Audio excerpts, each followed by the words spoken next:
ഹരേ കൃഷ്ണ. ഹരേ കൃഷ്ണ. ആനന്ദ പത്മനാഭ സത്സംഗത്തിലെ എല്ലാ ഭക്തന്മാർക്കും നമ്മുടെ വീക്ക്ലി ഭാഗവതം ക്ലാസ്സിലേക്ക് വളരെ ഹാർദവമായ സ്വാഗതം. ശ്രീകൃഷ്ണ കഥാമൃതം ഗ്രൂപ്പിലെ എല്ലാ ഭക്തന്മാർക്കും നമ്മൾ ഒന്നാമത്തെ ക്യാൻഡോ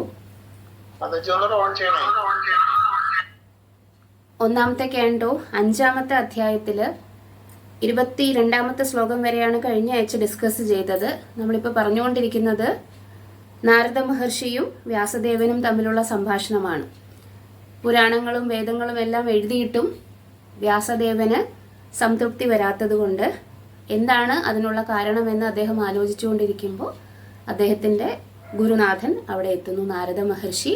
അദ്ദേഹം പറയുന്നു, എന്തിനെയാണോ വിവരിക്കേണ്ടത് അതിനെക്കുറിച്ച് അങ്ങ് വിവരിച്ചിട്ടില്ല. ഭഗവാന്റെ നാമരൂപ ഗുണ ലീല ഇത്യാദി കാര്യങ്ങളെക്കുറിച്ച്, ഭക്തിയെക്കുറിച്ച് വിവരിച്ചിട്ടില്ല. അതുകൊണ്ടാണ് അങ്ങേക്ക് എന്തില്ലാത്തത്, സാറ്റിസ്ഫാക്ഷൻ അല്ലെങ്കിൽ തൃപ്തി വരാത്തത് എന്ന് പറഞ്ഞു. ഇനി പിന്നെ അതിനുശേഷം വ്യാസദേവനോട് നാരദ മഹർഷി തൻ്റെ ഭക്തിയെക്കുറിച്ച്, അതായത് ഭക്തിയുടെ പ്രത്യേകതയെക്കുറിച്ച് കുറച്ച് ശ്ലോകങ്ങളിൽ പറഞ്ഞു. അതാണ് നമ്മൾ കഴിഞ്ഞ ആഴ്ച കണ്ടത്. അതായത് ഭക്തി എന്ന് പറയുന്നത് ചെറുതായിട്ട് ചെയ്താൽ പോലും വലിയ വലിയ ഭയങ്ങളിൽ നിന്നും രക്ഷ തരുമെന്ന് ഭഗവത്ഗീത പ്രതിപാദിക്കുന്നത് പോലെ ഇവിടെ കഴിഞ്ഞ കുറച്ച് ശ്ലോകങ്ങളിൽ കണ്ടത് നമ്മൾ ഭക്തി എന്ന് പറയുന്നത് ഒരിക്കലും നഷ്ടമുണ്ടാകുന്ന ഒന്നല്ല. ഇനി അത് ഏറ്റവും അപ്രാപ്യമായ അല്ലെങ്കിൽ ഏറ്റവും പരിമിതമായി മാത്രം പ്രാപ്തമാകുന്നത് കൊണ്ട് ബുദ്ധിയുള്ള ആൾക്കാർ എന്ത് ചെയ്യും, വളരെ എളുപ്പത്തിൽ കിട്ടുന്ന ഇന്ദ്രിയ സുഖങ്ങൾക്ക് വേണ്ടി പരക്കം പായാതെ ഭക്തിക്ക് വേണ്ടി ശ്രമിക്കും. കാരണം ഭക്തി മാത്രമേ ഈ ജനന മരണ ചക്രത്തിൽ നിന്നും നമ്മളെ മോചിപ്പിക്കുകയുള്ളൂ. ഇനി അത് കഴിഞ്ഞിട്ട് ഈ ഭക്തിയുടെ റിസൾട്ട് പെർമനന്റ് ആണ്. ചെറുതായിട്ട് ചെയ്താലും ശരി, അത് അവിടെ ഒരു പെർമനന്റ് അസറ്റ് ആയിട്ട്, അല്ലെങ്കിൽ നമ്മളൊരു ബാങ്ക് അക്കൗണ്ടിൽ പൈസ ഇട്ട് വിത്ഡ്രോ ചെയ്യാതെ ഇരുന്ന് കഴിഞ്ഞിട്ടുണ്ടെങ്കിൽ അത് അവിടെ തന്നെ ഇരിക്കും. പിന്നെ അത് എപ്പോഴെങ്കിലും എടുക്കാൻ വേണ്ടി പോകുമ്പോൾ അവിടെ നിന്നും വേണമെങ്കിൽ നമുക്ക് വീണ്ടും വീണ്ടും കുറച്ചും കൂടെ കൂട്ടി വയ്ക്കാം. അതേപോലെ ഭക്തി ഇതുപോലെ തന്നെയാണ്. പിന്നെ അത് കഴിഞ്ഞ് നാരദ മഹർഷി വ്യാസദേവനോട് പറയുന്നു, ഇതൊക്കെ അങ്ങേക്ക് അറിയാവുന്നതേ ഉള്ളൂ. ഒരു സിനോപ്സിസ് ആയിട്ട്, ചെറിയൊരു സംക്ഷിപ്തമായിട്ട് ഭഗവാനെ കുറിച്ച് പറഞ്ഞു കൊടുത്തു. ഭഗവാന് എന്താണ്, രൂപവും അരൂപവും ആയിട്ടുള്ള ഫോംസ് ഉണ്ട്. അതായത് ബ്രഹ്മൻ എഫൾജൻസും എന്താണ്, ഭഗവാൻ എന്ന് പറയുന്ന സച്ചിദാനന്ദ വിഗ്രഹമായിട്ടുള്ള ആ ഒരു രൂപവുമുണ്ട്. അദ്ദേഹത്തിൽ നിന്നും വ്യത്യസ്തമായിട്ട് ഒന്നുമില്ല. പക്ഷെ എന്നാലും അദ്ദേഹം എല്ലാത്തിലും വന്നിട്ട് എക്സ്പാൻഡ് ചെയ്ത് സ്വന്തം വ്യക്തിത്വം കളഞ്ഞിരിക്കുന്ന ആളും അല്ല. അതായത് വ്യക്തിയും അവ്യക്തിഗതമായിട്ടുള്ള രണ്ട് രൂപങ്ങളും അദ്ദേഹത്തിനുണ്ട്. ഈ ലോകത്തില്, പ്രപഞ്ചത്തിൽ കാണുന്ന എല്ലാം അദ്ദേഹത്തിന്റെ തന്നെ എക്സ്പാൻഷൻസ് ആണ്. എന്നാൽ അദ്ദേഹം അതിൽ നിന്നും വിഭിന്നനുമാണ്. ഇതൊക്കെ അങ്ങേക്ക് അറിയാം. കാരണം എന്താണ്, അങ്ങ് ഭഗവാന്റെ അവതാരമാണ്. അതുകൊണ്ട് ഞാനിപ്പോൾ സംക്ഷിപ്തമായിട്ട് പറഞ്ഞ ഈ കാര്യം അങ്ങ് ജനങ്ങൾക്ക് വേണ്ടിയിട്ട്, സാധാരണ ജനങ്ങൾക്ക് വേണ്ടിയിട്ട് വിവരിച്ചു പറയുക എന്ന് പറഞ്ഞു. ഇനി അവസാനം എന്താണ് പറഞ്ഞത്, 22ാമത്തെ ശ്ലോകത്തിൽ പറഞ്ഞത് ഒരു പ്രത്യേക കാര്യം, ഭക്തിയുടെ പ്രത്യേകത എന്താന്ന് വെച്ചാൽ തപസ്യ, വേദ പഠനം, യജ്ഞങ്ങള്, പിന്നെ എന്താണ് വേദസൂക്തങ്ങൾ ഉച്ചരിക്കുന്നത്, പിന്നെ ബുദ്ധിയോഗം.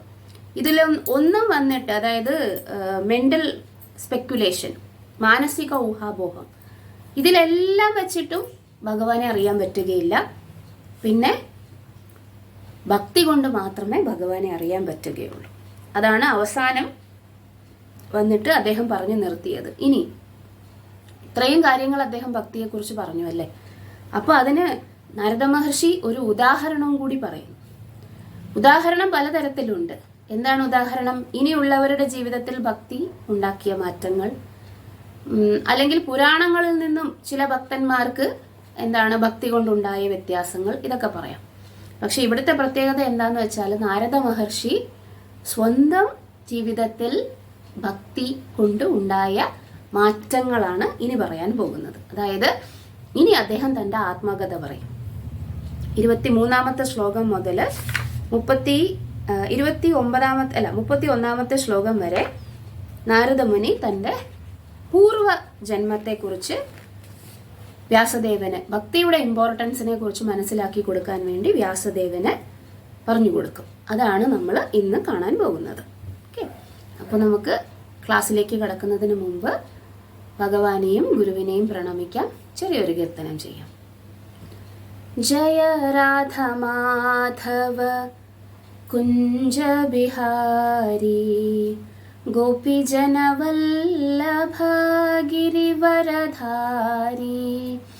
ജയ രാധ മാധവ കുഞ്ച ബിഹാരി ഗോപിജനവല്ലഭ ഗിരിവരധാരി.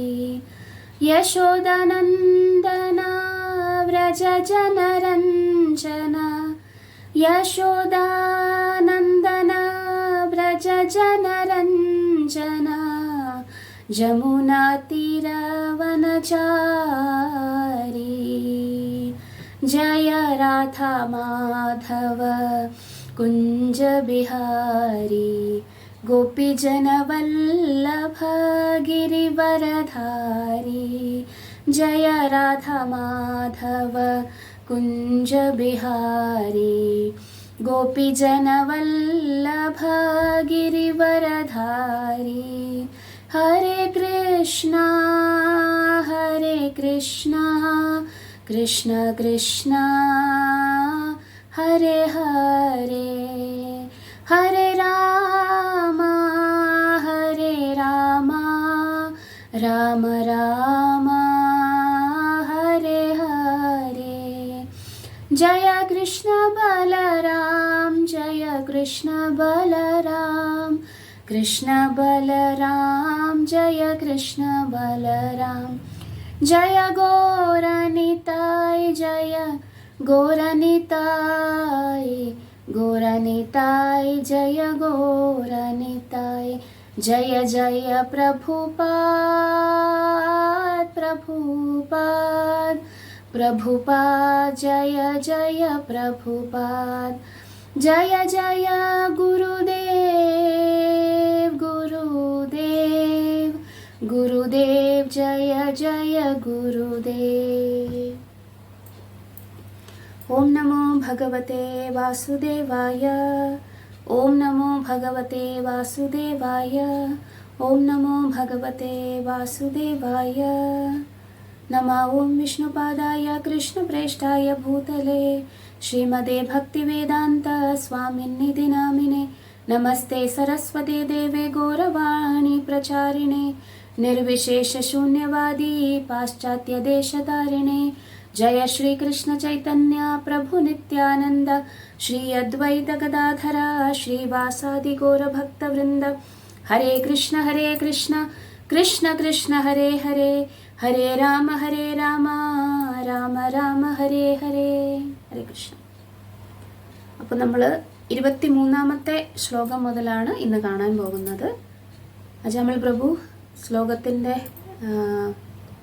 സ്ക്രീൻ ഷെയർ ചെയ്യാമോ? Thank you. വസന്തതിലകം അല്ലേ, നമ്മൾ വായിക്കുന്ന ശ്ലോകങ്ങളെല്ലാം ഇപ്പോൾ ആ വൃത്തത്തിലാണ് വായിക്കുന്നത്. ഭാഗവതത്തിൽ 30 വൃത്തങ്ങളുണ്ട്. അതിൽ വളരെ കോമൺ ആയിട്ടുള്ളൊരു വൃത്തം ഇതാണ്. അഹം പുരാതീത ഭവേ ഭവം മുനേ ദാസ്യസ്തു കസ്യാചന വേദവാദിനാം നിരൂപിതോ ബാലക ഏവ യോഗിനാം ശുശ്രൂഷണേ പ്രാവൃഷി നിർവിവിക്ഷതാം. അഹം പുരാതീത ഭവേ ഭവം മുനേ ദാസ്യസ്തു കസ്യാശ്ചന വേദവാദിനാം നിരൂപിതോ ബാലക ഏവ യോഗിനാം ശുശ്രൂഷണേ പ്രാവൃഷി നിർവിവിക്ഷതാം. അഹം പുരാതീത ഭവേ ഭവം മുനേ ദാസ്യസ്തു കസ്യാശ്ചന വേദവാദിനാം നിരൂപിതോ ബാലക ഏവ യോഗിനാം ശുശ്രൂഷണേ പ്രാവൃഷി നിർവിവിക്ഷതാം. എന്താണ് നാരദ മഹർഷി പറയുന്നത്? അഹം, ഞാൻ. എന്താണ് ഞാൻ? പുരാതീത ഭവേ, പണ്ട്, അതായത് ഈ ജന്മത്തിലല്ല, കഴിഞ്ഞ ജന്മത്തിൽ. അതീതം അല്ലേ? അതീതം എന്ന് പറഞ്ഞ പ്രഭുപാദിന്റെ ഒരു ബുക്കുണ്ട്. അതീതം എന്ന് പറഞ്ഞാൽ നമ്മുടെ പാസ്റ്റ് എന്നാണ് അർത്ഥം, അതീതം. അപ്പോൾ കഴിഞ്ഞ മില്ലേനിയത്തിലെ കാര്യമാണ് പറയുന്നത്. നാരദ മഹർഷിക്ക് 3 ജന്മങ്ങളുണ്ട്. നാരദ മഹർഷി എന്നുള്ള ആ ഒരു ബ്രഹ്മാവിന്റെ പുത്രനായിട്ട് നാരദൻ എന്ന ശരീരം ലഭിക്കുന്നതിന് മുമ്പ്, അതൊരു അവസാനത്തെ ജന്മം അല്ലെ. അദ്ദേഹം ചിരഞ്ജീവിയാണ്, എല്ലായിടത്തും അദ്ദേഹത്തിന് യാത്ര ചെയ്യാം. അങ്ങനെ ഒരു ശരീരത്തിന് മുന്നേ 2 ജന്മങ്ങളെ കുറിച്ച് പറയുന്നുണ്ട്. അതിലൊരു ജന്മത്തിന്റെ കാര്യമാണ്, കഴിഞ്ഞ ജന്മത്തിന്റെ കാര്യമാണ് നാരദ മഹർഷി പറയുന്നത്. പുരാതീത ഭവേ, അഭവം, അതായത് ഞാൻ ബിക്കെയിം, അതായത് അഭവം എന്ന് പറഞ്ഞാൽ ഞാൻ ആയിരുന്നു. എന്തായിരുന്നു? ദാസ്യസ്തു, ഒരു ദാസനായിരുന്നു. എന്ത് തരത്തിലുള്ള ദാസൻ? വേദവാദിനാം. വേദവാദിനാം എന്ന് പറഞ്ഞാൽ വേദാന്ത, ഭക്തി വേദാന്തികളുടെ, അതായത് വേദാന്തത്തിൽ നിന്നും ഭക്തിയെ മനസ്സിലാക്കിക്കൊണ്ട് അതിനെ ജീവിതത്തിൽ പ്രാവർത്തികമാക്കുന്ന ആൾക്കാരാണ് വേദവാദിനാം, അല്ലെങ്കിൽ വേദാന്തികൾ, ഭക്തി വേദാന്തികൾ എന്ന് പറയുന്നത്. ഇനി അവരുടെ ദാസനായി എങ്ങനെയാണ് മാറിയതെന്ന് അദ്ദേഹം പറയും. നിരൂപിതോ ബാലക, ബാലകനായിരുന്നു, ചെറിയ കുട്ടിയായിരുന്നു. വലിയ പ്രായമൊന്നും ഉണ്ടായിരുന്നില്ല, ചെറിയ കുട്ടിയായിരുന്നു. 5 വയസ്സ് പ്രായമുള്ള കുട്ടിയായിരുന്നു. ശുശ്രൂഷണെ, എന്ത് ചെയ്തു? ശുശ്രൂഷണെ, അതായത് അവർക്ക് സേവനം ചെയ്തു. ഇതാണ് ഇമ്പോർട്ടൻ്റ് ആയിട്ടുള്ള വാക്ക്. ശുശ്രൂഷണെ പ്രാവൃഷി നിർവിവിക്ഷതാം. എന്താണ്? ഭക്തിവേദാന്തികളെ എങ്ങനെയാണ് അവർ കണ്ടുമുട്ടിയത്? ഭക്തിവേദാന്തികൾ നമുക്കറിയാം എല്ലായിടത്തും നടന്ന് എന്ത് ചെയ്യുന്നു? ഭക്തന്മാരെ സൃഷ്ടിക്കുകയാണ്. അതായത് ഭൗതിക ജീവിതമാണ് ആസ്വദിക്കാനുള്ളതാണ്, അതാണ് മികച്ചത് എന്ന് കരുതി ജീവിച്ചുകൊണ്ടിരിക്കുന്ന ജനങ്ങൾക്ക് ആധ്യാത്മിക ജ്ഞാനം പകർന്നു തരാൻ വേണ്ടിയിട്ടാണ് ഭക്തി വേദാന്തികൾ വന്നിട്ട് എന്ത് ചെയ്യുന്നത്? തങ്ങളുടെ ജീവിതത്തെ വിനിയോഗിക്കുന്നത്. അങ്ങനെ ആ ജീവിതത്തെ വിനിയോഗിച്ചിരിക്കുന്ന ആൾക്കാര് അവര് ട്രാവലിംഗ് പ്രീച്ചേഴ്സ് ആണ്. നമ്മൾക്കറിയാം പലതരത്തിലുള്ള സന്യാസിമാരുണ്ട്. ഒരിടത്ത് ഇരുന്ന് തപസ് ചെയ്യുന്ന സന്യാസിമാരുണ്ട്, പിന്നെ ഊഞ്ചവൃത്തി ചെയ്യുന്ന സന്യാസിമാരുണ്ട്, പല സ്ഥലങ്ങളിൽ ട്രാവൽ ചെയ്യുന്ന സന്യാസിമാരുണ്ട്, പരിവ്രജകാചാര്യ എന്നൊക്കെ നമ്മൾ പറയും. അപ്പോൾ അങ്ങനെയുള്ള ആൾക്കാർ എന്തിനാണ് ഇങ്ങനെ അവർ കറങ്ങി നടക്കുന്നത്? അവർക്ക് ഒരു സ്ഥലത്ത് ഇരുന്ന് ഭഗവാനെ ധ്യാനിച്ചാൽ പോരെ? ശീല പ്രഭുപാദിന്റെ കാര്യം പറഞ്ഞു കഴിഞ്ഞിട്ടുണ്ടെങ്കിൽ അദ്ദേഹം രാധാ ദാമോദർ ടെമ്പിളിൽ അദ്ദേഹത്തിന് വളരെ സമാധാനമായിട്ട് വൃന്ദാവനത്തിൽ ഇരുന്ന് എന്ത് ചെയ്താൽ മതിയായിരുന്നു? തൻ്റെ ബുക്കും എഴുതി വളരെ സമാധാനമായിട്ടിരുന്നാൽ മതിയായിരുന്നു. അദ്ദേഹത്തിന് ഭക്ഷണം ലഭിക്കുന്നുണ്ടായിരുന്നു, അദ്ദേഹത്തിന് സേവനം ചെയ്യാൻ പറ്റുന്നുണ്ടായിരുന്നു, അദ്ദേഹത്തിന് രൂപഗോസ്വാമിമാരുടെയും മറ്റും സമാധി പോലും ഗോസ്വാമിമാരുടെ സമാധിയുടെ അടുത്ത് തന്നെയായിരുന്നു അദ്ദേഹത്തിന് വാസസ്ഥാനം ഉണ്ടായിരുന്നത്. പക്ഷേ തൻ്റെ 70ാമത്തെ വയസ്സിൽ അദ്ദേഹം ആ ഒരു കംഫർട്ട്, അതായത് സന്യാസ ജീവിതത്തിൽ വൃന്ദാവനത്തിൽ താമസിക്കുക എന്ന് പറയുന്നത് ഏറ്റവും വലിയ ഒരു ഭാഗ്യമാണ്. അതും ഉപേക്ഷിച്ച് അദ്ദേഹം എന്ത് ചെയ്തു? കടൽ കടന്ന് 2-3 ഹാർട്ട് അറ്റാക്കും പക്ഷാഘാതവും ഒക്കെ സഹിച്ച് 40-45 ദിവസം വന്നിട്ട് കടലിൽ കൂടി യാത്ര ചെയ്തിട്ട് എന്തിനാണ് പാശ്ചാത്യ ലോകത്ത് പോകുന്നത്? പാശ്ചാത്യ ലോകത്തില് സെൻസ് ഗ്രാറ്റിഫിക്കേഷൻ, അതായത് ഇന്ദ്രിയ സന്ദർപ്പണം എന്ന് പറയുന്ന ഒരേ ഒരു കാര്യം മാത്രമേ അറിയുകയുള്ളൂ. അതിന് മേലെ എന്താണ് ഉള്ളത് എന്ന് പോലും അവർക്ക് അറിയാനുള്ള താല്പര്യമില്ല. അങ്ങനെയുള്ള ആൾക്കാരെ കണ്ടിട്ട് ആരാണ് ഭക്തി വേദാന്തികൾ എന്ന് പറയുന്നത്? ഭക്തി വേദാന്തി എന്ന പേര് കേൾക്കുമ്പോൾ നമുക്ക് ഓർമ്മ വരുന്നത് നമ്മുടെ ശ്രീല പ്രഭുപാദിനെയാണ്. AC ഭക്തി വേദാന്ത സ്വാമി ശ്രീല പ്രഭുപാദ്.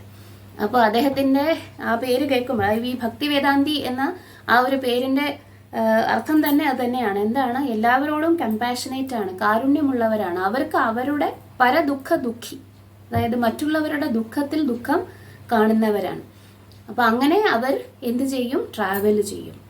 ഈ ഭക്തി വേദാന്തികളും ഇതേപോലെ എന്ത് ചെയ്തിരുന്നു? ട്രാവൽ ചെയ്തിരുന്നു. പക്ഷേ 4 മാസം, ചാതുർമാസം, മഴക്കാലമാണ്. അവർക്ക് യാത്ര ചെയ്യാൻ, അന്നത്തെ കാലത്ത് യാത്ര ചെയ്യാൻ വളരെയധികം ബുദ്ധിമുട്ടാണ്. അതുകൊണ്ട് എന്ത് ചെയ്യുന്നു, ഒരിടത്ത് താമസിക്കും. ഈ 4 മാസം മാത്രമേ ഇവർ ഒരിടത്ത് താമസിക്കുകയുള്ളൂ. അവിടെ ഒരുമിച്ച് താമസിച്ച് അവർ ഭഗവാന്റെ കാര്യങ്ങൾ ചർച്ച ചെയ്യും, ഭഗവാനെ കുറിച്ച് പറയും, കേൾക്കും, ഇതൊക്കെ ചെയ്യും. അങ്ങനെ അവർ ഒരിടത്ത് താമസിച്ചിരുന്നപ്പോൾ അവരുടെ സേവനത്തിൽ നിരതനായി ഒരു ചെറിയ കുട്ടി ഉണ്ടായിരുന്നു. അവന്റെ അമ്മ അവരുടെ സേവനം ചെയ്തിരുന്നത് കൊണ്ട് അമ്മയെ സഹായിക്കാൻ വേണ്ടിയിട്ട് ഈ കുട്ടിയും അവരുടെ കൂടെ കൂടി. അപ്പോ അതാണ് പറഞ്ഞത്. എന്താണ്? ബാലക എന്ത് ചെയ്തു? ശുശ്രൂഷനെ പ്രാവൃഷി നിർവിവിക്ഷതാം. എന്ത് ചെയ്തു? അല്ലയോ മുനെ, മുൻ യുഗത്തിൽ വേദാന്ത തത്വങ്ങൾ അനുവർത്തിക്കുന്ന ബ്രാഹ്മണരുടെ സേവനത്തിൽ നിയുക്തമായ ഒരു ദാസിയുടെ പുത്രനായി ഞാൻ ജനിച്ചു. വർഷകാലത്തെ 4 മാസ കാലയളവിൽ അവർ ഒരുമിച്ച് താമസിച്ചിരുന്നപ്പോൾ ഞാൻ അവരുടെ സേവനത്തിൽ നിരതനായി. ഇവിടെ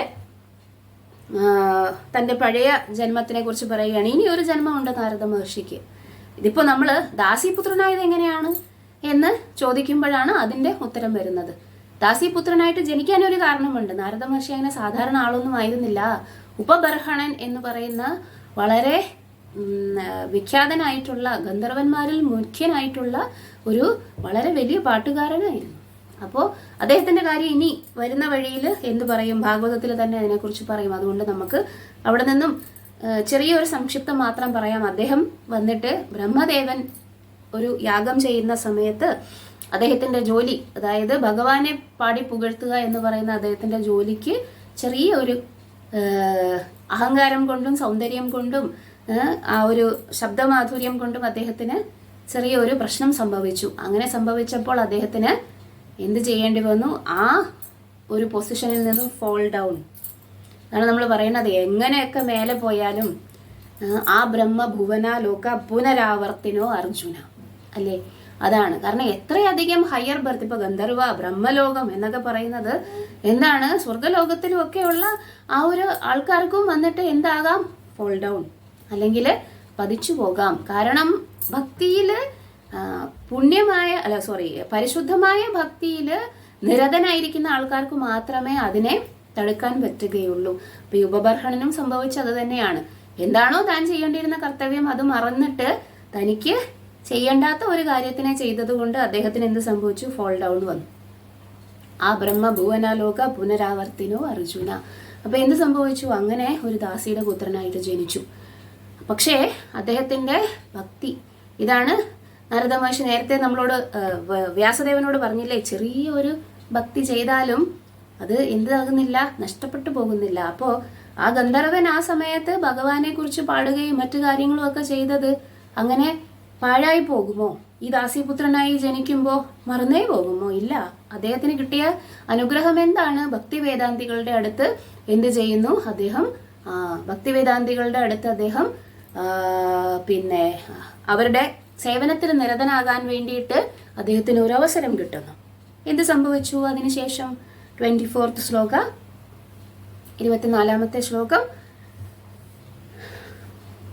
ते मयि अपेताखिल चापलेर्भगे दान्ते दृढक्रीडनकेऽनुवर्तिने चक्रुकृपां यद्यपि तुल्यदर्शना शुश्रूषमाणे मुनयोऽल्पभाषिणे ते मयि अपेताखिल चापलेर्भगे दान्ते धृतक्रीडनकेऽनुवर्तिने चक्रुकृपां यद्यपि तुल्यदर्शना शुश्रूषमाणे मुनयोऽल्पभाषिणे ते मयि अपेताखिल चापलेर्भगे दान्ते दृढक्रीडनकेऽनुवर्तिने चक्रुकृपां यद्यपि तुल्यदर्शना ശുശ്രൂഷമാണേ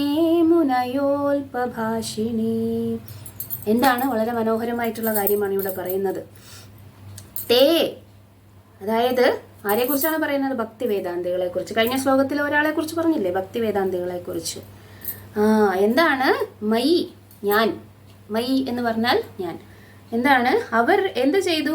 ഞാൻ അവരുടെ സേവനത്തിൽ അമ്മയോടൊപ്പം എന്ത് ചെയ്തിരുന്നു, എൻ്റെ സമയം അവരുടെ സേവനത്തിന് വിനിയോഗിച്ചപ്പോൾ അവരെന്താണ് തന്നത്? അവരെന്താണ് ചെയ്തത്? അപേത അഖില ചാപ്പലെ അർഭകെ. അർഭകൻ എന്ന് പറഞ്ഞാൽ കുട്ടി, അർഭകനാണ്. പിന്നെ അപേത അഖില ചാപ്പലെ, അതായത് കുട്ടികൾ എങ്ങനെയാണ് സാധാരണ? കുട്ടികൾ വന്നിട്ട് സാധാരണ എന്ത് ചെയ്യും? കളിച്ച് കളിച്ച് ചിരിച്ച് സമയം കളയും. പിന്നെ എന്താണ്, അവർക്ക് ഒരു സീരിയസ്നെസ് എല്ലാ കാര്യത്തിനും ഇല്ല. കുറച്ച് മുതിർന്നു കഴിയുമ്പോഴേ അങ്ങനത്തെ ഒരു സീരിയസ്നെസ് വരുവുള്ളൂ. അപ്പോൾ ഈ കുട്ടികളുടെ നോർമൽ എന്ന് വെച്ചാൽ അവർക്ക് എന്തെങ്കിലും ഉത്തരവാദിത്തങ്ങൾ ഏൽക്കുന്ന ഒരു കാര്യം ചെയ്യാൻ അവർക്ക് പറ്റില്ല. 5 വയസ്സുള്ള കുട്ടി എന്ന് പറയുന്നത് അത്രയും ചെറിയ പ്രായത്തിലുള്ള കുട്ടിയാണ്. അവർക്ക് എന്താവും? അവരെപ്പോഴും കളിക്കുക, അതുപോലുള്ള ചിന്തകളിലൊക്കെയാണ്. പക്ഷെ നാരദ മഹർഷി എന്താണ്? നാരദ മഹർഷി പറയുന്നു, ഞാൻ അത്തരത്തിലുള്ള 5 വയസ്സ് ബാലൻ അർഭകനാണെങ്കിലും മുഴുവനായിട്ടും അങ്ങനത്തെ ബാല്യ ചപലതകളിൽ നിന്നും മുക്തനല്ലെങ്കിലും അപേത അഖില ചാപ്പലെ അർഭകെ. പക്ഷെ എന്റെ പ്രത്യേകത എന്തായിരുന്നു എന്നറിയാമോ? ദാന്തേ. സാധാരണ കുട്ടികളെ പോലെ ആയിരുന്നില്ല. ദാന്തേ എന്ന് പറഞ്ഞാൽ എന്റെ ഇന്ദ്രിയങ്ങളെ നിയന്ത്രിച്ചവനായിരുന്നു. സാധാരണ കുട്ടിയായിരുന്നില്ല. സാധാരണ കുട്ടികൾ എന്താണ്? അമ്മ ഈ ഭക്തിവേദാന്തികളുടെ സേവനം ചെയ്യുമ്പോഴേക്കും എവിടെയെങ്കിലും പോയി വല്ല കാട്ടിലും മേട്ടിലും ഒക്കെ പോയി കളിച്ചു നടക്കുന്നതിന് പകരം അമ്മ എന്താണോ ചെയ്യുന്നത് അതിന്റെ കൂട്ടത്തിൽ വന്നിട്ട് ഇവരെ ശ്രദ്ധിക്കുകയും കുറച്ച് മെച്യൂരിറ്റി അല്ലെങ്കിൽ കുറച്ച് എന്താണ് ചെയ്യുന്നത്, ഈ ഒരു സേവനം ചെയ്യാൻ വേണ്ടിയിട്ട് താല്പര്യമുള്ള വ്യക്തിയായിരുന്നു. അതാണ് ഇത്തിരി ഞാനൊന്ന് എന്തായിരുന്നു? ദാന്തേ. ദാന്തേ എന്ന് പറഞ്ഞാൽ ആത്മനിയന്ത്രണമുള്ളവൻ. ഇനി ഒരെണ്ണം കൂടെ, ദൃഢക്രീഡനകേ. എന്താണ് കുട്ടികളുടെ സ്വഭാവം? ക്രീഡനക എന്ന് പറഞ്ഞാൽ ക്രീഡനം, കളിക്കുക, ക്രീഡ അല്ലേ? നമുക്കറിയാം മലയാളം. ക്രീഡ എന്ന് പറഞ്ഞാൽ എന്താണ്? ഞാന് കളിക്കാൻ വേണ്ടിയിട്ട് അത്രയ്ക്ക് താല്പര്യമൊന്നും എനിക്ക് ഉണ്ടായിരുന്നില്ല. കാരണം ഈ മുനികളുടെ കൂട്ടത്തില് അമ്മ സേവനം ചെയ്യുമ്പോൾ അമ്മയ്ക്ക് ആകെപ്പാടെ ഉണ്ടായിരുന്ന ഒരു ആശ്രയം ഈ കുട്ടിയാണ്. അത് കാരണം ഈ കുട്ടി എന്ത് ചെയ്യും? എപ്പോഴും അമ്മയോടുള്ള അറ്റാച്ച്മെന്റ് കാരണം അമ്മ എന്ത് ചെയ്യുന്നു അതിന്റെ കൂട്ടത്തിൽ ഈ കുട്ടിയും വന്നിട്ട് അത് ചെയ്യും. അപ്പോ പ്രത്യേകത അവൻ എന്തായിരുന്നു? ആത്മനിയന്ത്രണമുള്ളവനായിരുന്നു. വിനോദങ്ങളിൽ വലിയ താല്പര്യം ഉണ്ടായിരുന്നവനായിരുന്നില്ല. ദൃഢക്രീഡനകെ. അനുവർത്തിനി. അനുവർത്തിനി എന്ന് പറഞ്ഞാൽ അനുസരണശീലമുള്ളവനായിരുന്നു. നമ്മുടെയൊക്കെ കുട്ടികളുടെ കാര്യം നമുക്കറിയാലേ, ഇങ്ങോട്ട് വരൂ എന്ന് പറഞ്ഞാൽ അങ്ങോട്ട് പോകുന്ന ആൾക്കാരാണ്. കുട്ടികൾക്ക് അനുസരണാശീലം എന്ന് പറയുന്നത് തൊട്ട് തേച്ചിട്ടില്ലാത്ത ഒരു കാര്യമാണ്. പക്ഷേ എങ്ങനെയായിരുന്നു നാരദ മഹർഷി? അനുവർത്തിനി, അനുസരണാശീലം ഉള്ളവനായിരുന്നു. അമ്മ എന്ത് പറയണോ അമ്മ പറയും, ഇവിടെ വന്ന് ഇവരുടെ സേവനം ചെയ്യൂ എന്ന് പറഞ്ഞാൽ ഞാൻ അത് കേൾക്കും. അദൃഢക്രീഡനകെ, അതായത് without being accustomed to sporting habits. കളിക്കാൻ വലിയ താല്പര്യമുള്ളവനായിരുന്നില്ല. മാത്രവുമല്ല, എന്താണ് പ്രശ്നം? ആവശ്യത്തിലധികം സംസാരിക്കുന്ന പ്രകൃതവും എനിക്കില്ലായിരുന്നു. അതെ, എന്താണ്? ഒബീഡിയന്റ് ആയിരുന്നു. അവരെല്ലാവരും വന്നിട്ട് ഈ പ്രകാരം നാരദ മഹർഷിക്ക് ഈ ഗുണങ്ങളെല്ലാം ആ കുട്ടിക്ക്, നാരദ മഹർഷി ആകുന്നതിന് മുന്നേ ആ ദാസിപുത്രനായിരുന്ന ആ സമയത്ത് ഈ കാര്യങ്ങളൊക്കെ, അതായത് ഈ ഒരു സ്വഭാവങ്ങളൊക്കെ ഉണ്ടായിരുന്നത് കൊണ്ട് എന്ത് സംഭവിച്ചു? ഇനി മുനിമാർക്ക് എന്തായിരുന്നു? ഇതിപ്പോ ഒരു കുട്ടിയുടെ സ്വഭാവം. ഇനി ഈ കുട്ടിയുടെ സ്വഭാവത്തെ നോക്കിക്കൊണ്ട് മഹർഷിമാരെന്താണ് ചെയ്തത്? മഹർഷിമാരാരാണ്? യദ്യപി തുല്യദർശിന, എല്ലാവരെയും ഒരുപോലെ കാണുന്നവനാണ്. കൊച്ചുകുട്ടിയെന്നോ വലിയ ആളെന്നോ അല്ലെങ്കിൽ പണക്കാരനെന്നോ പാവപ്പെട്ടവനെന്നോ അല്ലെങ്കിൽ എന്താണ് തനിക്ക് എന്തെങ്കിലും പ്രയോജനം തരാൻ കഴിയുന്നവനെന്നോ ഒന്നും തരാൻ കഴിയാത്തവനെന്നോ ഒന്നും അവർക്ക് ചിന്തയില്ല. എന്താണ്? തുല്യദർശിന. എന്താണ്? തുല്യദർശന. അവര് ആരായിരുന്നു? മഹർഷിമാര് അല്ലെങ്കിൽ ഭക്തിവേദാന്തികൾ തുല്യദർശന ആയിരുന്നു. അങ്ങനെയുള്ളവരെന്ത് സംഭവിച്ചു? അവരെ ശുശ്രൂഷിക്കുന്ന ആ കുട്ടിക്ക് എന്തു കൊടുക്കും? കൃപ. അതാണ് ആദ്യം. എന്താണ്? ഒരു ഭക്തന്റെ കൃപ എന്നാണ് ഇവിടെ പറയുന്നത്. നാരദ മഹർഷി തന്റെ ജീവിതത്തിൽ നടന്ന ഏറ്റവും വലിയ കാര്യം കൃപ എന്നാണ് ഇവിടെ പറയുന്നത്. ചക്രു കൃപാം യദ്യപി തുല്യദർശനം. തുല്യദർശന ആയിരുന്നെങ്കിലും ശുശ്രൂഷമാനേ മുനയോ അല്പഭാഷിണി. മുനിമാരെല്ലാം വളരെയധികം സംസാരിക്കുന്ന അത് അവർക്ക് എന്ത് കൊടുത്തു? ശരി, ഈ കുട്ടിക്ക് അധികം സംസാരിക്കുന്ന പ്രകൃതമില്ലായിരുന്നു, ഒരുപാട് കളിക്കുന്ന പ്രകൃതമില്ലായിരുന്നു, അനുസരണാശീലമുള്ളവനായിരുന്നു, പിന്നെ എന്തായിരുന്നു? ആത്മനിയന്ത്രണം ചെയ്തവനായിരുന്നു. ഇങ്ങനത്തെയുള്ള ക്വാളിറ്റീസ് ഒക്കെ ഉള്ള കുട്ടിക്ക് എന്ത് കൊടുത്തു? അവര് കൃപ കൊടുത്തു. ഇതാണ് ആദ്യം, അതായത് നമ്മൾ ഭക്തിയിൽ പുരോഗമിക്കുന്ന ആ ഒരു പടിയുണ്ടല്ലോ, നിങ്ങൾ കേട്ടിട്ടുണ്ടാവും. ശ്രദ്ധ, സാധുസംഗ, ഭജനക്രിയ, അനർത്ഥ നിവൃത്തി, നിഷ്ഠ, രുചി, ആസക്തി, ഭാവ, പ്രേമ. 9 സ്റ്റെപ്സ് ശ്രദ്ധ മുതൽ തുടങ്ങും.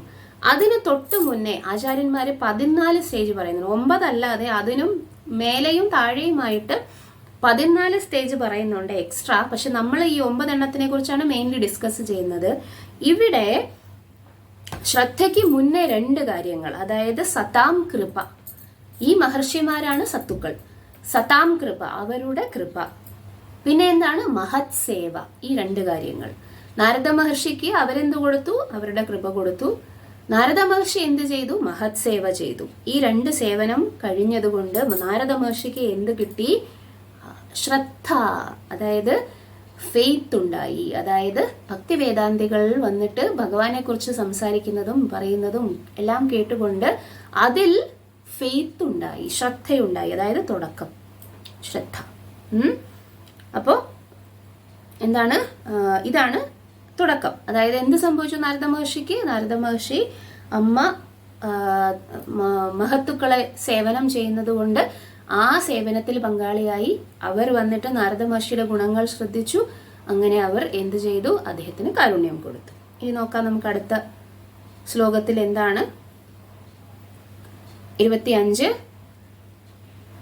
ഉച്ഛിഷ്ടലേപാൻ അനുമോദിതോ ത്വിജൈ സകൃത് സ്മ ഭുഞ്ജേ തദപാസ്തകിൽബിഷ ഏവം പ്രവൃത്തസ്യ വിശുദ്ധചേതസാസ് തദ്ധർമയേവാത്മരുചി പ്രചായത്തെ.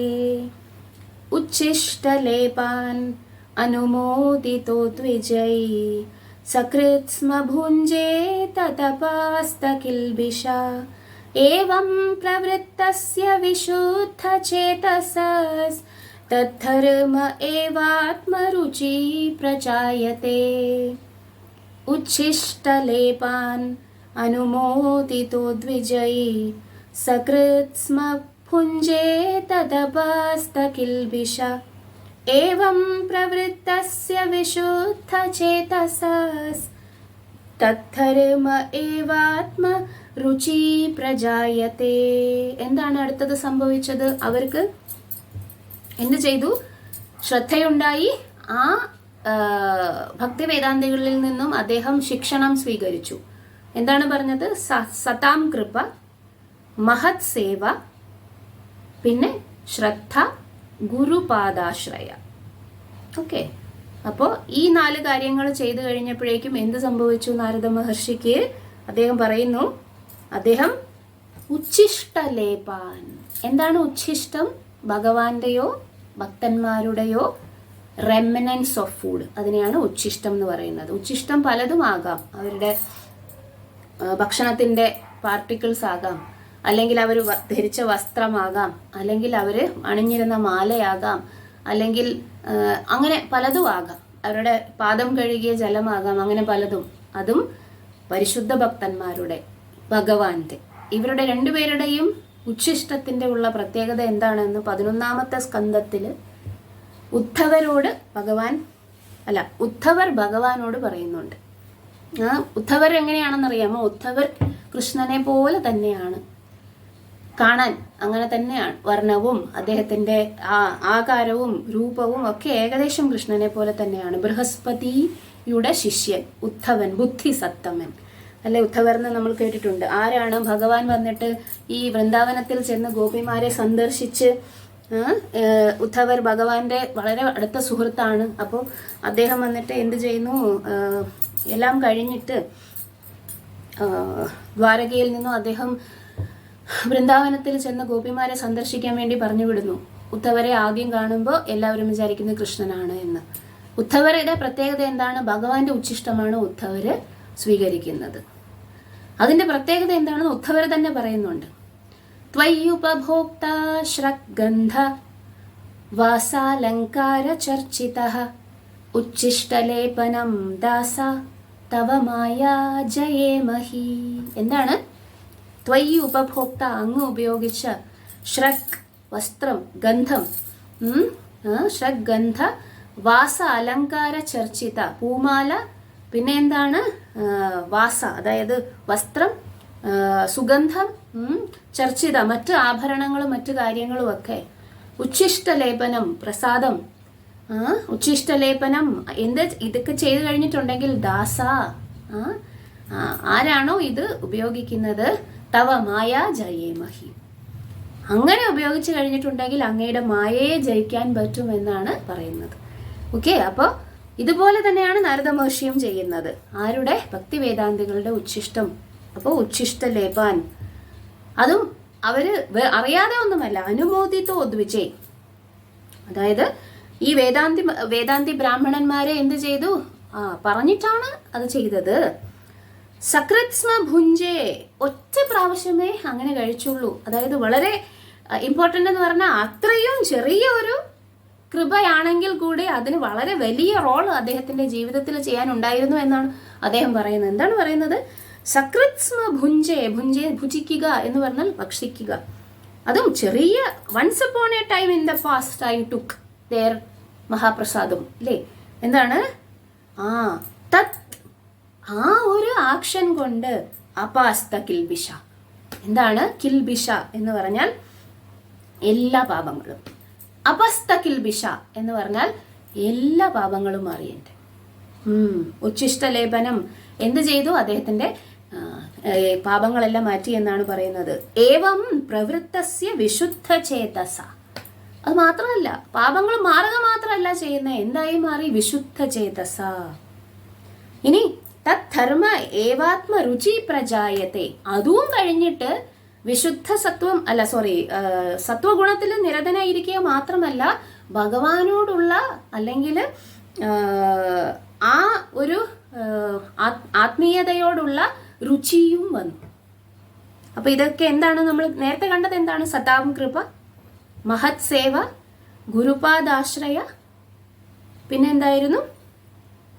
ശ്രദ്ധ. ഈ 4 കാര്യങ്ങളും നാരദ മഹർഷി ഫസ്റ്റ് ശ്ലോകത്തിൽ 24ാമത്തെ ശ്ലോകത്തിൽ പറഞ്ഞു.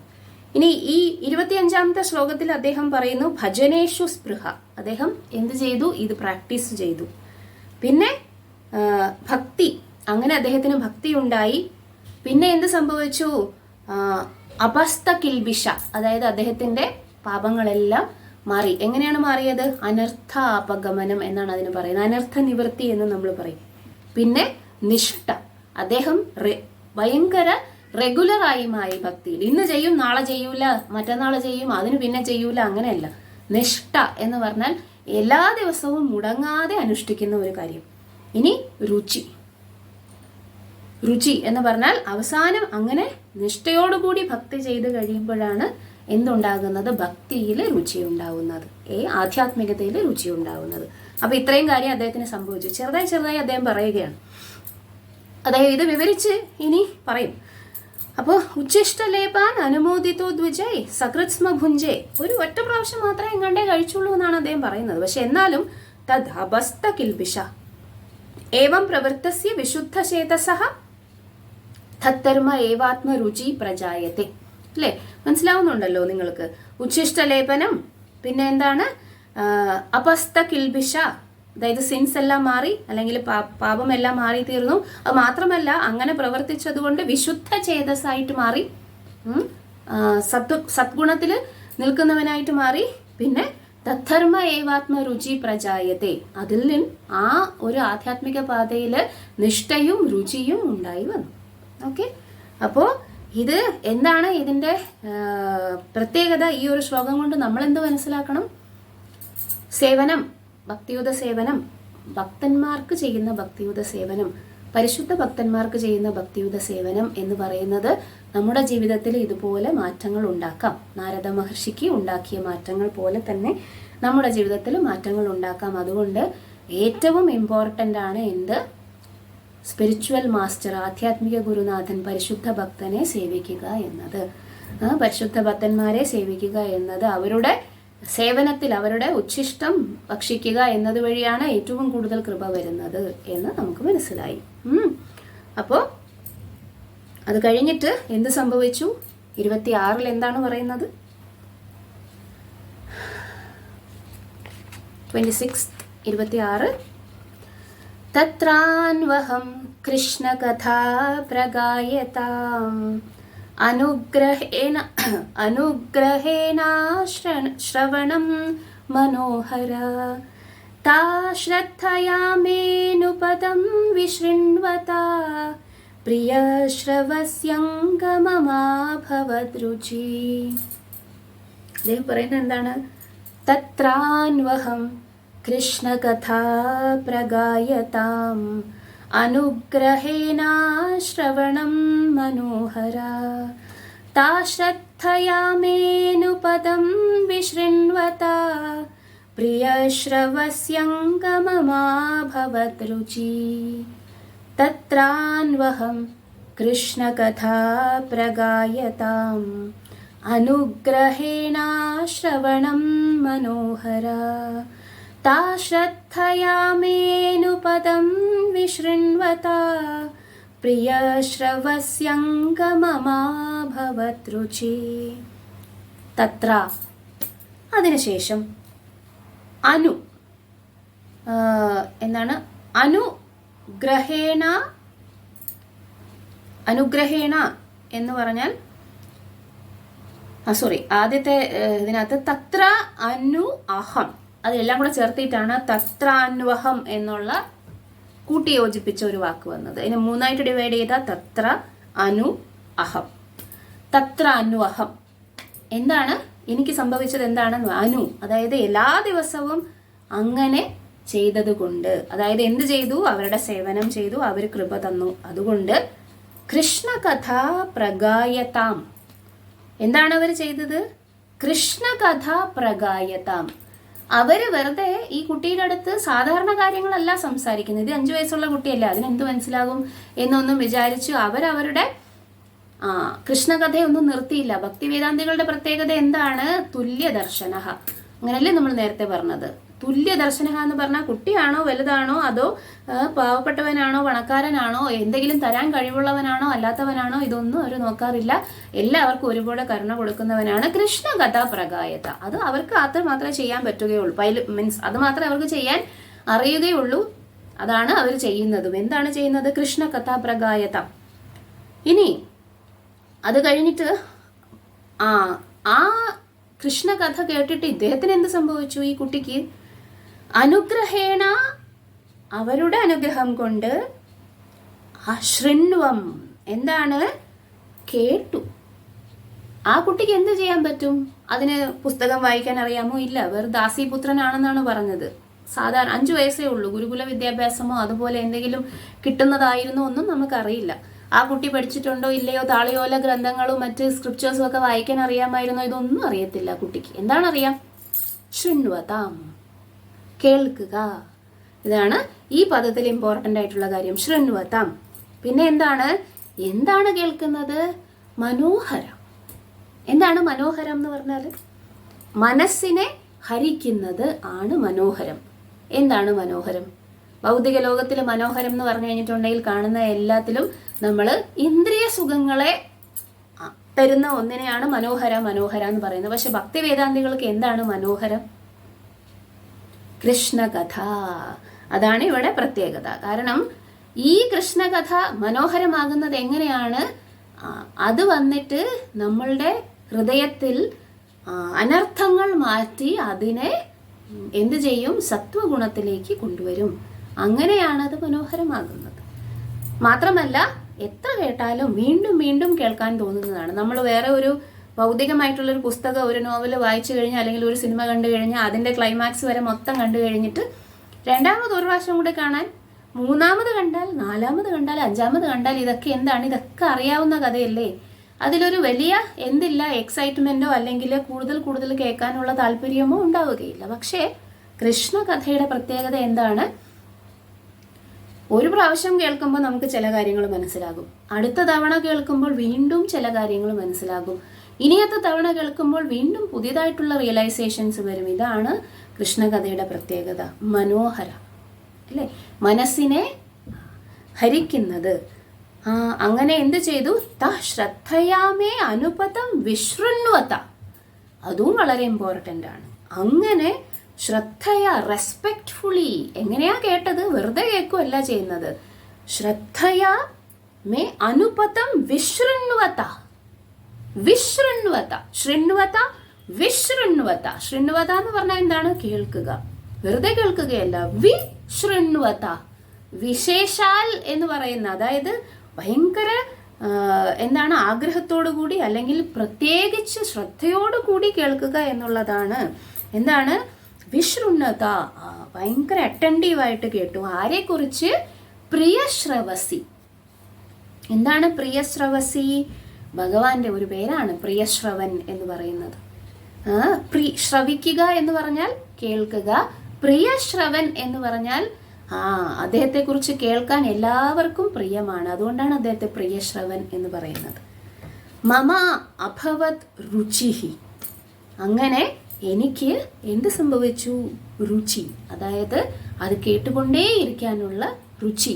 ഇത് എവിടെയാണ് എത്തിയത് നമ്മൾ? ശ്രദ്ധ, സാധുസംഗ, വചനക്രിയ, അനർത്ഥ നിവൃത്തി, നിഷ്ഠ, ആസക്തി. ഇപ്പൊ എവിടെ എത്തി? രുചി അല്ലേ?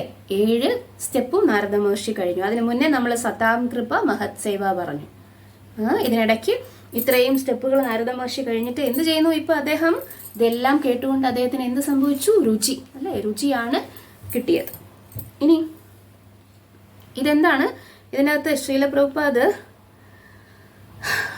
ഒരു ഏറ്റവും അവസാനം ഒരു പ്രത്യേക കാര്യം പറയുന്നുണ്ട്. നാരദ മഹർഷി ഈ process of hearing in the association of devotees is especially recommended in this age of Kali. കലിയുഗത്തിൽ നമുക്ക് വേറെ ഒന്നും ചെയ്യാൻ പറ്റില്ല. ഒരിടത്ത് പോയി മനസമാധാനമായിട്ടിരുന്ന് തപസ് ചെയ്യാമെന്ന് വിചാരിച്ചാൽ മനസമാധാനവും ഇല്ല, തപസ് ചെയ്യാനുള്ള ആരോഗ്യവും ഇല്ല. ഇനി കുറച്ച് ചാരിറ്റി, ദാനധർമ്മങ്ങൾ ചെയ്യാമെന്ന് വിചാരിച്ചാൽ കയ്യിൽ 5 പൈസ ഇല്ല. ഇനി എന്തെങ്കിലും പഠിച്ച് ഭഗവാനെ കുറിച്ച് മനസ്സിലാക്കാം, ജ്ഞാനയോഗം ചെയ്യാമെന്ന് വിചാരിച്ചാൽ ബുദ്ധിയും ഇല്ല. അതായത് ഇപ്പൊ പഠിച്ചു കഴിഞ്ഞാൽ 2 ദിവസം കഴിഞ്ഞ് കഴിയുമ്പോൾ ആരെങ്കിലും എന്തെങ്കിലും ചോദിച്ചു കഴിഞ്ഞാൽ ആരാ എന്താന്ന് ചോദിക്കേണ്ടി വരും. അതേപോലെയാണ് നമ്മളുടെയൊക്കെ പഠിത്തത്തിന്റെ കാര്യവും. ഒരു ശ്ലോകം പോലും ഓർമ്മയിരിക്കുകയില്ല. ഇതൊന്നും ചെയ്യാൻ പറ്റൂല. പിന്നെ എന്ത് ചെയ്യാൻ പറ്റും? ക്ഷേത്രങ്ങൾ കെട്ടാമെന്ന് പറഞ്ഞാലോ അതിനും പൈസ ഇല്ല. യജ്ഞം ചെയ്യാനും പൈസയില്ല, ക്ഷേത്രം കെട്ടാനും പൈസയില്ല, തപസ് ചെയ്യാൻ ആരോഗ്യമില്ല, ദാനധർമ്മങ്ങൾ ചെയ്യാൻ പറ്റൂല. പിന്നെ എന്താണ്? ഈ പ്രകാരം യോഗാഭ്യാസമോ അതുപോലെ ജ്ഞാനയോഗമോ ഇതൊക്കെ ചെയ്യാന്ന് വിചാരിച്ചാൽ ഇതിനൊന്നിനും പറ്റൂല. പിന്നെ എന്താണ്? ആകെപ്പാടെ ഒരു നാക്കുണ്ട്. ആ നാക്ക് വെറുതെ ആവശ്യമില്ലാതെ ഇങ്ങനെ കലവില കലവില ശബ്ദിച്ചുകൊണ്ടിരിക്കുകയാണ് സാധാരണ. ഒരു ഉപയോഗവും ഇല്ലാതെയാണ് ശബ്ദിക്കുന്നത്. പക്ഷേ ഇപ്പോഴെന്താണ് ഉപയോഗം എന്താണെന്ന് പ്രഭുപാദ് പറഞ്ഞു തരുന്നുണ്ട്. The process of hearing in the association of devotees is especially recommended in this age of quarrel.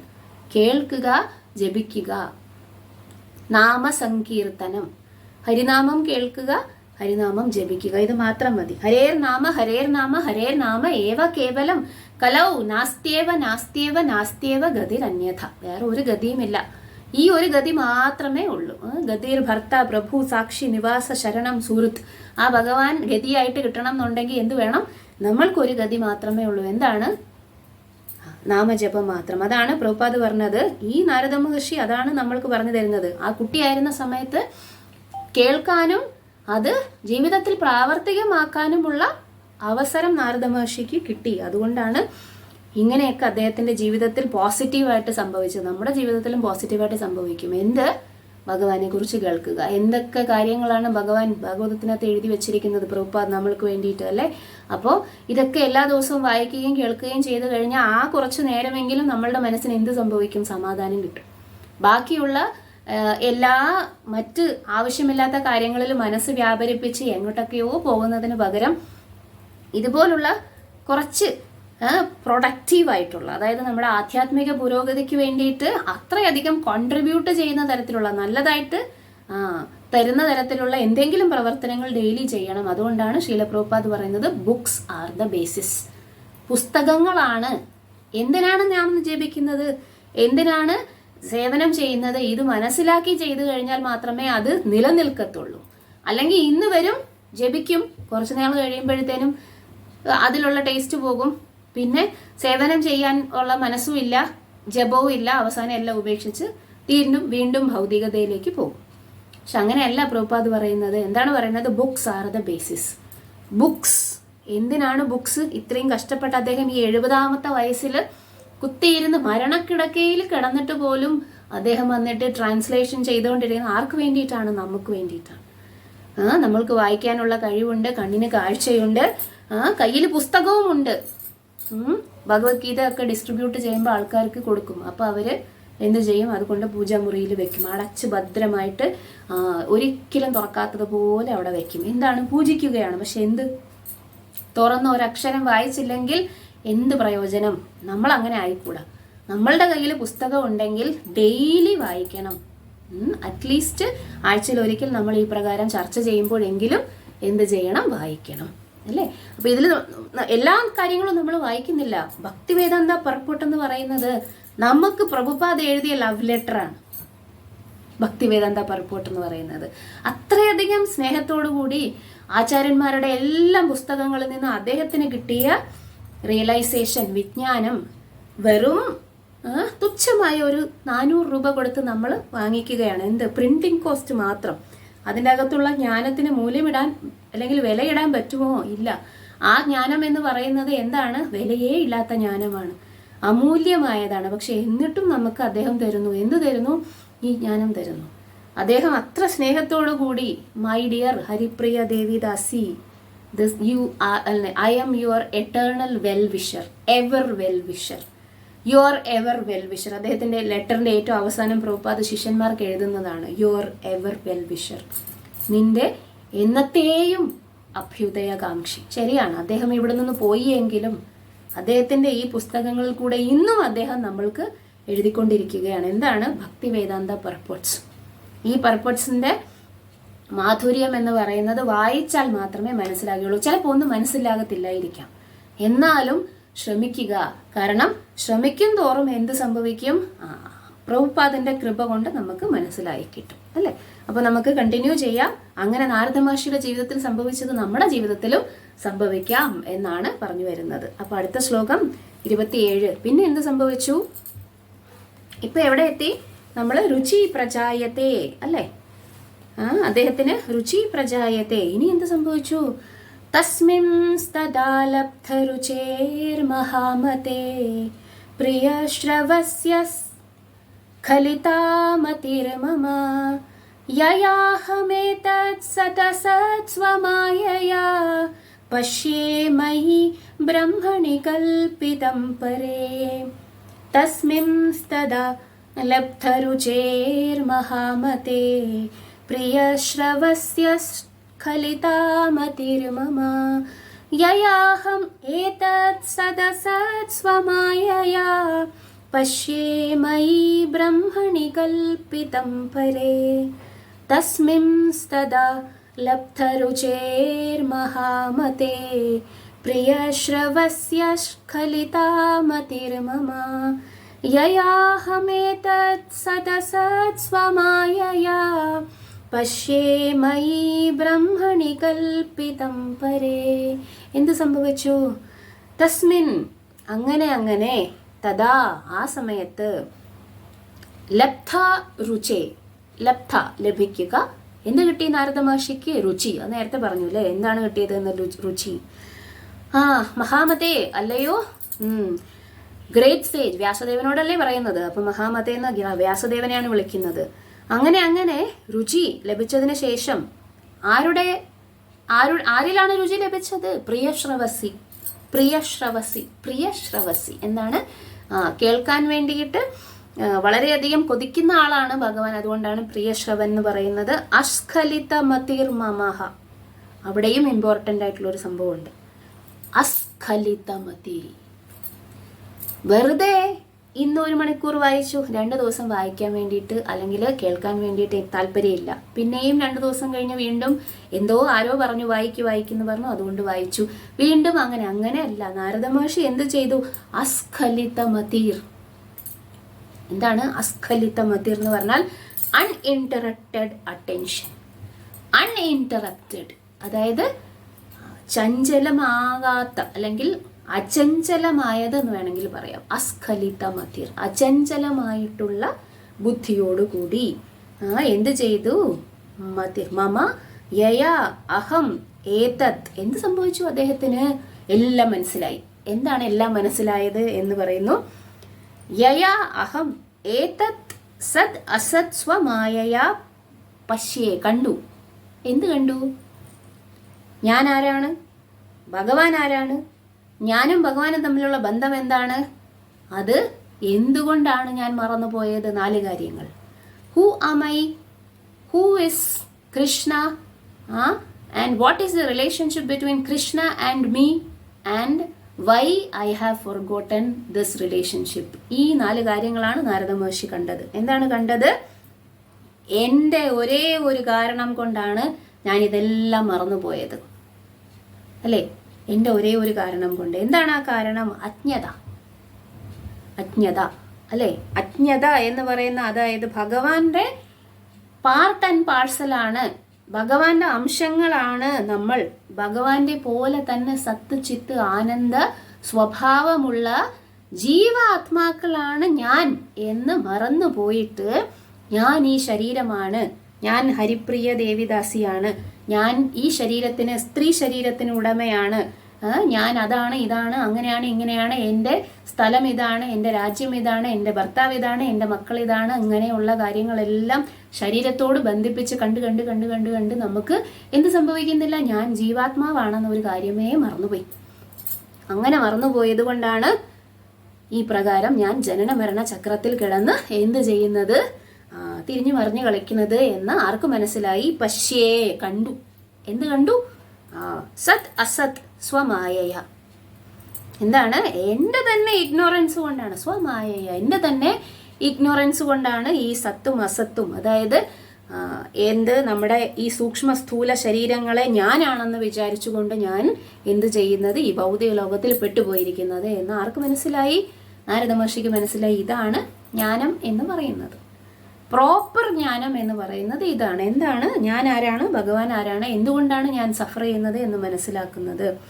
Okay, അപ്പോൾ അങ്ങനെ എന്ത് ചെയ്തു നാരദ മഹർഷി? എന്താണ്? അല്ലയോ മഹാമുനെ, പരമദിവ്യോത്തമ പുരുഷനിൽ അഭിരുചി ആർജിച്ച ഉടൻ തന്നെ ഭഗവത് ശ്രവണത്തിനുള്ള എൻ്റെ ശ്രദ്ധ പിൻവലിക്കാനാവാത്ത വിധം നിർവിഘ്നമായി തീർന്നു. എന്താണ്? അസ്ഖലിത മതിർ. ഭഗവാനെയും എന്നെയും സംബന്ധിച്ച അതീന്ദ്രിയ അഭിരുചി പുഷ്ടിപ്പെട്ടപ്പോൾ മാത്രമാണ് സൂക്ഷ്മ സ്ഥൂല, അടുത്ത പാരഗ്രാഫ്, സൂക്ഷ്മ സ്ഥൂല ആവരണത്തെ ഞാൻ അംഗീകരിച്ചത് അജ്ഞതയാൽ മാത്രമാണ് എന്നെനിക്ക് മനസ്സിലായത്. ഇതാണ് സംഭവം. നമ്മളും മനസ്സിലാക്കേണ്ടത് ഇത് തന്നെയാണ്. എന്താണ് ശരീരം, എന്താണ് ആത്മാവ് എന്ന് മനസ്സിലാക്കുക. ആത്മാവിൻ്റെ സ്വഭാവം എന്താണ്, അത് ആരുടെ അംശമാണ് എന്ന് മനസ്സിലാക്കുക. ഇത്രയും മനസ്സിലാക്കിയാൽ മതി. പിന്നെ അതിനനുസരിച്ച് പ്രവർത്തിക്കണം. മനസ്സിലാക്കിയാൽ മാത്രം പോരാ. അഹം ബ്രഹ്മാസ്മി, അഹം ബ്രഹ്മാസ്മി എന്നും പറഞ്ഞ് വെറുതെ ഇരുന്നാൽ പറ്റൂല. അഹം ബ്രഹ്മാസ്മി ആണെങ്കിൽ എന്ത് ചെയ്യണം? ഞാൻ ആ ബ്രഹ്മത്തിനെ അല്ലെങ്കിൽ പരമദിവ്യോത്തമ പുരുഷനായ ഭഗവാനെ സേവിക്കണം. എങ്ങനെ സേവിക്കണം? തപസ്, ജ്ഞാനം, പിന്നെ എന്താണ് അഷ്ടാംഗയോഗം, അങ്ങനെയുള്ള കാര്യങ്ങളൊന്നും ചെയ്യാൻ വേണ്ടിയിട്ട് നമുക്ക് എന്തില്ല? ഇപ്പോൾ കഴിവില്ല, അല്ലെങ്കിൽ സമയമില്ല, അല്ലെങ്കിൽ സമ്പത്തില്ല, അല്ലെങ്കിൽ ആരോഗ്യമില്ല. അങ്ങനെയുള്ള കാര്യങ്ങളൊന്നും ഇല്ലാത്തത് കൊണ്ട് ഹരേർ നാമ ഹരേർ നാമ ഹരേർ നാമ ഏവ കേവലം കലൗ നാസ്തിയേവ നാസ്തിയേവ നാസ്തിയേവ ഗതിരന്യഥ. ഹരേ കൃഷ്ണ കൃഷ്ണ കൃഷ്ണ ഹരേ ഹരേ, ഹരേ രാമ രാമ രാമ ഹരേ ഹരേ ഇതി ഷോഡശകൻ നാം കലി കൽമശനാശനം നത്ത പരതര ഉപായ സർവവേദേഷു ദൃശ്യത്തെ. ഇങ്ങനെയുള്ള ശ്ലോകങ്ങളൊക്കെ പഠിച്ചു വെക്കണം. നമ്മളെ തന്നെ എന്ത് ചെയ്യാൻ വേണ്ടിയിട്ട്? നന്നായിട്ട് നമ്മളെ തന്നെ മനസ്സിലാക്കാൻ വേണ്ടി. എനിക്ക് ഇതല്ലാതെ വേറെ ഒരു ഗതിയുമില്ല, ഭഗവാൻ മാത്രമേ എനിക്ക് ഒരേ ഒരു ലക്ഷ്യമുള്ളൂ എന്ന് മനസ്സിലാക്കാൻ വേണ്ടിയിട്ട് നാരദ മഹർഷി ചെയ്തതുപോലെ എന്തെങ്കിലുമൊക്കെ നമുക്കും പറ്റുമായിരിക്കും. ഇപ്പോൾ നമുക്ക് തുടക്കക്കാരായതുകൊണ്ട് നമ്മൾക്ക് ഇതിനകത്ത് ഇതെങ്ങനെ ചെയ്യാൻ പറ്റും എന്നൊക്കെ കൺഫ്യൂഷൻ ആയിരിക്കും. പക്ഷെ നാരദ മഹർഷി വിശ്വാസത്തോടുകൂടി മുന്നോട്ട് സേവനം ചെയ്തപ്പോൾ എന്ത് സംഭവിച്ചു? എപ്പോഴോ അദ്ദേഹത്തിന് ഈ പ്രകാരം അങ്ങനെ ഒരു ജ്ഞാനം ലഭിച്ചു. അപ്പം നമ്മളും തുടക്കത്തിൽ നമുക്ക് ഇതെങ്ങനെയാണ് ചെയ്യുന്നത്, എന്താണ് ചെയ്യേണ്ടത്, ഇതൊന്നും നമുക്ക് അറിയില്ലായിരിക്കാം. പക്ഷേ ആധ്യാത്മിക ഗുരുവിൻ്റെയും പരിശുദ്ധ ഭക്തന്മാരുടെയും പാത പിന്തുടർന്ന് കഴിഞ്ഞിട്ടുണ്ടെങ്കിൽ ഉറപ്പായിട്ടും ഭഗവാന്റെ സേവനം ചെയ്തു കഴിഞ്ഞിട്ടുണ്ടെങ്കിൽ, നാമം ജപിച്ചിട്ടുണ്ടെങ്കിൽ എന്ത് കിട്ടും? അതിനുള്ള റെസ്പോൺസ് ഭഗവാൻ തരും അല്ലേ? നമ്മൾ ഒരു കാലെടുത്ത് അങ്ങോട്ട് വയ്ക്കുമ്പോൾ ഭഗവാൻ എന്ത് ചെയ്യും? അദ്ദേഹത്തിൻ്റെ 10 അടി ഇങ്ങോട്ട് വരും എന്നാണ്. അദ്ദേഹത്തിൻ്റെ അടി എന്ന് പറഞ്ഞാൽ ഉരുക്രമനാണ് അദ്ദേഹം. എന്താണ്? ഗ്ലോറിയസ് ആക്ടിവിറ്റീസ് ചെയ്യുന്ന ഭഗവാൻ. വാമനദേവന്റെ 2 അടി എന്ന് പറയുന്നത് എന്താണ്? അത് മൊത്തം പ്രപഞ്ചം തന്നെയാണ്. അപ്പോൾ ഭഗവാനെ അത്ര ദൂരെയൊന്നുമല്ല, ഭഗവാൻ ഇവിടെ തന്നെ. തദ്ദൂരെ തദ്വദന്തികെ എന്നൊക്കെ ഈശോപനിഷത്തിൽ പറയും. എന്താണ്? ദൂരെയാണെന്ന് നമുക്ക് തോന്നും, പക്ഷെ ദൂരെയൊന്നുമല്ല, ഭഗവാൻ ഇവിടെ തന്നെയാണ്, നമ്മുടെ ഹൃദയത്തിൽ തന്നെയുണ്ട്. അപ്പോൾ അദ്ദേഹം പറയും, ഞാൻ ഇവിടെ തന്നെ ഉണ്ട് എന്ന് പറയും. എന്നിട്ട് നമുക്ക് ഈ കാര്യങ്ങളെല്ലാം ചെയ്യാനുള്ള ബുദ്ധിയോഗം തരും. എങ്ങനെയാണ് ഭക്തി പ്രാക്ടീസ് ചെയ്യേണ്ടത് എന്ന് ഭഗവാൻ തന്നെ നമുക്ക് ഓരോ വഴിയിൽ പറഞ്ഞു തരും. അപ്പോൾ അങ്ങനെ ചെയ്തു പോകുമ്പോൾ ഒരിക്കൽ നാരദ മഹർഷിക്ക് മനസ്സിലായതുപോലെ ഞാൻ ഈ ശരീരമല്ല, ആത്മാവാണ്. ഇപ്പം നമുക്ക് തിയറട്ടിക്കലായിട്ടല്ലേ മനസ്സിലാവുന്നുള്ളൂ. അതായത് എന്താണ്? സിദ്ധാന്തത്തിൽ അറിയാം അല്ലേ? പ്രഭുപാദ് എപ്പോഴും എഴുതി വെക്കും. ഏത് പുസ്തകത്തിനകത്തും പ്രഭുപാദ് തുടക്കത്തിൽ എഴുതും, I am not this body, I am a soul, I am part and parcel of Krishna, I have forgotten my relationship with Krishna. ഈ 4 കാര്യങ്ങളില്ലാത്ത പുസ്തകങ്ങളില്ല പ്രഭുപാദിന്റെ. എന്തിനാ വീണ്ടും വീണ്ടും അത് തന്നെ പറയുന്നത്? അത്രയധികം വായിച്ചിട്ട് നമ്മൾക്ക് മനസ്സിലാകുന്നുണ്ടോ? ഒറ്റ തവണ വായിച്ചാൽ മനസ്സിലാകുന്ന അത്രയ്ക്ക് ശ്രുതിധരന്മാരായിട്ടുള്ള ഫസ്റ്റ് ക്ലാസ് ആയിട്ടുള്ള ഭക്തന്മാരാണോ? നമ്മളല്ല. നമ്മൾ നിയോഫൈറ്റ്സ് ആണ്. നിയോഫൈറ്റ്സ് എന്ന് പറഞ്ഞാൽ തുടക്കക്കാരായിട്ടുള്ള ഭക്തന്മാർ. നമുക്ക് അറിയില്ല, നമുക്കിതെങ്ങനെയാണ് ജീവിതത്തിൽ പ്രാവർത്തികമാക്കേണ്ടത് എന്നുള്ള അവബോധം, കോൺഷ്യസ്നെസ് ഇല്ല. അതുകൊണ്ടാണ് പ്രഭുപാദ് വീണ്ടും വീണ്ടും പറയുന്നത്. വീണ്ടും വീണ്ടും പറഞ്ഞാലും നമ്മൾ നോക്കൂ ഇല്ല. ഇപ്പോൾ വായിക്കും, ആ പേജ് മറിച്ച് കഴിയുമ്പോൾ വീണ്ടും വീട്ടിൽ എന്താണ്, നാളെ രാവിലെ എന്ത് കുക്ക് ചെയ്യും, ഭർത്താവിന് എന്ത് കൊടുത്തു വിടും, എപ്പോഴാണ് ഇനി എന്താണ് അടുത്ത പിന്നെ ലോൺ പേയ്മെന്റ് വരുന്നത്, ഇങ്ങനത്തെ കാര്യങ്ങളെക്കുറിച്ച് തന്നെ ചിന്തിച്ചുകൊണ്ടേയിരിക്കും. നാരദ മഹർഷി എന്ത് ചെയ്തു? നാരദ മഹർഷിക്ക് ഈ ഒരു ജ്ഞാനം കിട്ടിയത് അസ്ഖലിത മതിർ എന്നാണ് പറഞ്ഞത്. Uninterrupted attention. അൺഇൻറ്ററപ്റ്റഡ് എന്ന് പറഞ്ഞാൽ എന്താണ്? ഒരിക്കലും തടസ്സമില്ലാതെ ഭഗവാനെ മാത്രം ചിന്തിച്ചു. നമുക്കിപ്പോൾ സാധ്യമല്ല. നമ്മൾ ആരും അങ്ങനെ പ്രിമച്വർ ആയിട്ട് ബിഹേവ് ചെയ്യാനും പാടില്ല. നമുക്ക് സാധ്യമല്ല. കാരണം നമ്മളുടെ ദേഹബോധം എന്ന് പറയുന്നത് അത്രയ്ക്ക് ആഴത്തിൽ വന്നിട്ട് നമ്മളുടെ ഉള്ളിലുള്ളതാണ്. അതുകൊണ്ട് ഇപ്പോൾ 24 മണിക്കൂറും ഭഗവാനെ കുറിച്ച് ചിന്തിക്കുക എന്ന് പറയുന്നത് അസംഭവ്യമായിട്ടുള്ള കാര്യമാണെന്ന് ആദ്യം നമ്മൾ മനസ്സിലാക്കണം. പക്ഷെ അതിനുവേണ്ടി ശ്രമിക്കണം. ഓക്കെ, ശ്രമിക്കുക എന്ന് പറഞ്ഞാൽ എന്താണ്? നാമം ജപിക്കുക, ഭക്തിയുത സേവനം ചെയ്യുക, ഭക്തന്മാരിൽ നിന്ന് കേൾക്കുക, അസോസിയേഷൻ എടുക്കുക, ടെമ്പിളിൽ വരിക, സേവനം ചെയ്യുക. ഇതൊക്കെയാണ് ഈ കോൺഷ്യസ്നെസ് പതുക്കെ പതുക്കെ പതുക്കെ വളർത്തിക്കൊണ്ടുവരാൻ. അങ്ങനെ പതുക്കെ പതുക്കെ വരുമ്പോൾ അനർത്ഥ നിവൃത്തി എന്ന് കഴിയുമ്പോൾ, ആ ഒരു സ്റ്റേജ് കഴിയുമ്പോൾ മാത്രമേ നിഷ്ഠ, രുചി, ആസക്തി എന്നൊക്കെയുള്ള സ്റ്റേജസ് വരികയുള്ളൂ. ഈ അനർത്ഥ നിവൃത്തിയിലാണ് കാര്യം ഇരിക്കുന്നത്. ആ അനർത്ഥ നിവൃത്തി വന്നില്ല എന്നുണ്ടെങ്കിൽ മേലത്തെ ആ പരിപാടികളൊന്നും, അതായത് മേലേക്കുള്ള ആ എന്താണ് സ്റ്റേജസ് ഒന്നും നമുക്ക് പ്രാപിക്കാൻ പറ്റുകയില്ല. അനർത്ഥ നിവൃത്തി എന്ന് പറയുന്ന ആ സ്റ്റേജ് എത്തണം. എന്നാൽ മാത്രമേ അനർത്ഥ നിവൃത്തി എന്ന് പറയുന്ന ആ സ്റ്റേജ് എത്തിയാൽ മാത്രമേ അതിന് മേലേക്ക് നമുക്ക് പ്രവേശിക്കാൻ സാധിക്കുകയുള്ളൂ. അപ്പം നമുക്ക് നാരദ മഹർഷിക്ക് എന്ത് കിട്ടി? ആത്മജ്ഞാനം കിട്ടിയത് വരെ നമ്മൾ കേട്ടു. അടുത്ത 27ാമത്തെ ശ്ലോകം, 28 മുതൽ 31 വരെയുള്ള ശ്ലോകം നമുക്ക് അടുത്ത ക്ലാസ്സിൽ കേൾക്കാം. ഹരേ കൃഷ്ണ. Thank U.